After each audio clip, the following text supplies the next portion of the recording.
Imagine this. You're standing at the gates of Disneyland, excitement bubbling up inside you. But instead of simply walking in and riding every attraction freely, you're handed a ticket book with limited chances to experience the park's best rides. Do you use that valuable e-ticket on Space Mountain, or do you save it for Pirates of the Caribbean? Believe it or not, Disney used to operate like this. Long before the days of fast passes, magic bands, and all-day ride access, Disney had a ticket system that completely shaped how guests navigated the parks. Today, we're diving deep into Disney's lost ticket system. How did it work? Why did Disney create it? And what eventually caused it to disappear? Stick around to find out how park visits were totally different back then. Back in 1955, Disneyland was a brand new concept in entertainment. Walt Disney had created the park with the goal of immersing guests in magical worlds, far beyond what they could experience at a movie theater. But how do you organize a park with so many rides and attractions, all offering different levels of excitement? Disney's solution? A ticket booth system that categorized rides by experience level and required guests to pay per ride. If you're enjoying this video, please subscribe to our channel. It's free and really means the world to us. Thank you. When Disneyland opened in 1955, general admission was just $1 for adults and 50 cents for kids. However, just months after its grand opening, guests had to buy a ticket book to experience the rides. Prices for adult ticket books ranged from $2.50 to $4.75 depending on the number of tickets inside. Each ride had a designated ticket type, and you'd hand over one of these coupons to enjoy a particular experience. The rides were categorized from A to C at the start, but eventually it expanded to A through E. So how exactly did this system work?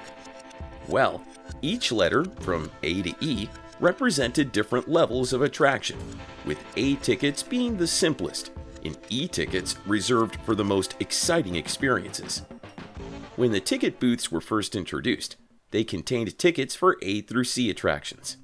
A tickets were for the basic, low-key rides. These included the Main Street vehicles or King Arthur's Carousel. B tickets were a step up in excitement.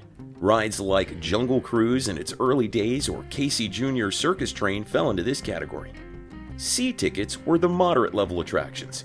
These could include classics like the Mad Tea Party or Peter Pan's Flight. In 1956, a D category was added for more thrilling or immersive experiences, which included Tom Sawyer Island rafts, the Skyway, and the Swiss Family Treehouse.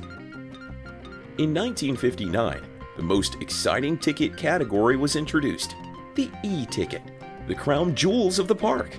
This was often referred to as the second opening of Disneyland, as more rides were announced and some rides changed category. These were the biggest, most popular rides, including Pirates of the Caribbean, the Matterhorn bobsleds, Space Mountain, and Haunted Mansion. If you had an E-ticket in your hands, you were in for a real treat. You know, even after the ticket system disappeared, the term e-ticket stuck around in pop culture. To this day, people refer to any top-tier experience, whether at Disney or elsewhere, as an e-ticket ride. Guests who ran out of tickets had to buy more, which meant you had to plan your day wisely. Did you want to burn through your e-tickets early, or would you save them for later? It was a game of strategy, adding an extra layer of excitement or frustration to your day. Now, why did Disney opt for a ticket system in the first place? The answer lies in Walt Disney's desire to balance entertainment with financial practicality. Disneyland was a massive investment, and by creating a tiered ticket system, Disney could generate more revenue while offering guests the freedom to choose how they spent their day. In 1955, this was a groundbreaking approach. Instead of paying one flat rate for admission and having unlimited access to rides, guests paid for each individual experience. This allowed Disney to charge more for the most exciting rides, while also providing affordable options for smaller attractions. Plus, the ticket system allowed Disney to gauge which attractions were most popular, helping them determine where to invest in future expansions. Back in the 50s and 60s, Individual ride tickets cost anywhere from 10 to 90 cents, depending on the ride's category. Compare that to today's one-price admission, and you can see how different the system was. But there was another reason Walt Disney liked the ticket booth system. It helped manage crowds. By assigning a specific value to each ride, Disney was able to subtly control how guests moved around the park. People were less likely to overwhelm the most popular rides if they only had a limited number of e-tickets to use. Throughout the late 50s, 60s, and 70s, Disney's ticket booth system thrived. Every year, new attractions were added to the parks, and with each new ride came a new ticket category assignment. The introduction of e-tickets in 1959 with the opening of the Matterhorn bobsleds, submarine voyage, and monorail created a whole new buzz around the top-tier rides. It wasn't long before everyone visiting Disneyland was talking about saving their e-tickets for the biggest attractions. Over at Walt Disney World, which opened in 1971, the ticket book system was also in full swing. Magic Kingdom followed the same A through E ticket model, and guests marveled at headliner attractions like Space Mountain and Pirates of the Caribbean, both e-ticket rides. The ticket books even became a form of memorabilia. Guests would keep unused tickets as souvenirs, and today, vintage Disneyland and Disney World ticket books are sought after by collectors. Many guests held on to their partially used ticket books, and today, original Disneyland ticket books can fetch hundreds of dollars on collector markets. Some people even still have unused e-tickets. So, if the ticket book system worked so well, why did Disney eventually do away with it? By the late 1970s and early 80s, the landscape of theme parks was changing. Guests were visiting parks like Six Flags and Knott's Berry Farm, where the pay-once-price model was becoming the norm. Visitors were starting to expect unlimited access to rides with the price of admission. Disney was also expanding, adding more attractions in parks. Managing a ticket book system across multiple parks, each with its own roster of rides, was becoming increasingly complex.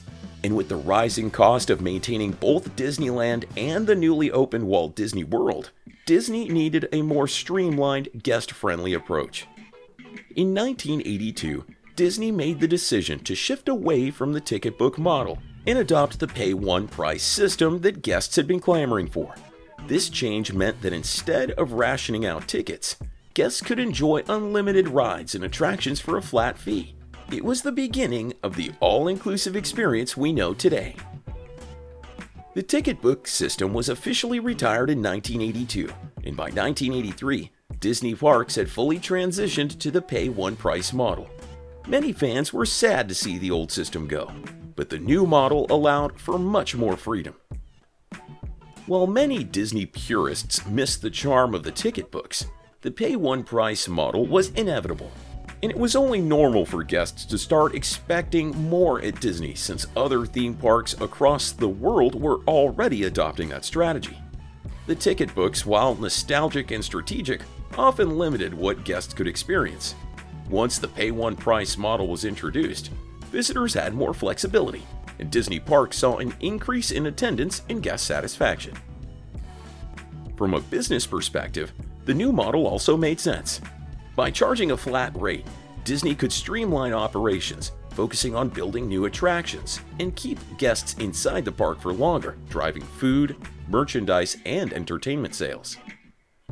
Although Disney had moved on from the ticket book system, their modern equivalents, like Genie Plus and Lightning Lane, are essentially digital versions of managing guest access to popular rides. It's like the e-ticket system, just with more tech.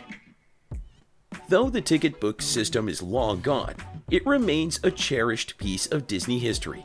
For older generations who grew up visiting Disneyland and Walt Disney World during the ticket book era, it represents a simpler time when planning your day was a mix of excitement and strategy. There was a certain magic in deciding which tickets to use and when, and in some ways, the ticket book system made each ride feel more special. Today, you can find nods to the old ticket booths in Disney's merchandise, with throwback designs and retro collectibles celebrating the A through E tickets. And for collectors, vintage ticket books are like pieces of Disney gold. Disney's lost ticket system may be a thing of the past, but it played an essential role in shaping the way we experience theme parks today. From creating demand for the most exciting attractions to offering a top-tiered experience for guests, the A through E ticket system was groundbreaking in its time.